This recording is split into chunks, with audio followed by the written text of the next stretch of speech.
जय झूलेलाल। अॼु 1 जनवरी साल जो पहिरियों ॾींहुं विश्व बहिराणा दिवस आहे। त सभिनी खे जय झूलेलाल। हे लाल साईं, असांखे लाल साईं जे अॻियां हिकिड़ी अरदास करणी आहे त हे लाल साईं, हे झूलेलाल, ई साल पिया फिरंदा, हफ़्ता ॾींहं महीना सभु फिरंदा रहंदा, एतिरे क़दुरु जो संसार जा माण्हू बि फिरंदा, पर तूं न फिरजे हे लाल साईं। तूं असां ते हमेशह ईअं ई पंहिंजे दया मेहर जो हथ रखंदो अच, सॼे सिंधी समाज जो बेड़ो पार कजे। जय झूलेलाल। मूंखे चिंता न काई आ, मुंहिंजो झूलण वेठो आ। मूंखे फिक्र न कोई आ, मुंहिंजो झूलण वेठो आ। सॼे जग खे संभाले, मूंखे संभाले, जग खे संभाले, मूंखे संभाले। मां छो वेठो सोचां, मुंहिंजो झूलण वेठो आ। मूंखे चिंता न काई आ, मुंहिंजो झूलण वेठो आ।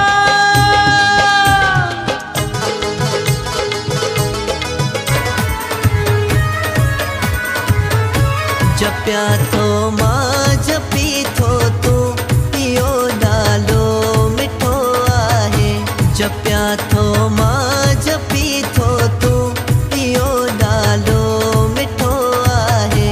साईं झूलेलाल जो नालो मिठो संसार खां आहे।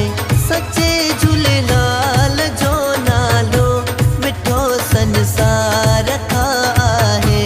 जपिया थो मां जपी थो तूं, इहो नालो मिठो आहे। जपिया थो मां जपी थो तूं, इहो नालो मिठो आहे।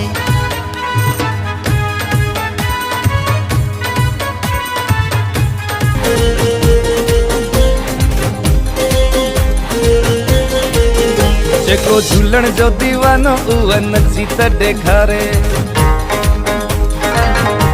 अरे हाँ, जेको लालण जो दीवानो उहा नची त ॾेखारे। जेको साईं जो दीवानो उहो नची त ॾेखारे। जेको नची नथो सघे, अरे जेको नची नथो सघे उहा तारी त वॼाए। जेको नची नथो सघे उहो तारी त वॼाए। अरे जेको झूलण जो दीवानो उहा नची त ॾेखारे। जेको साईं जो दीवानो उहो नची त ॾेखारे।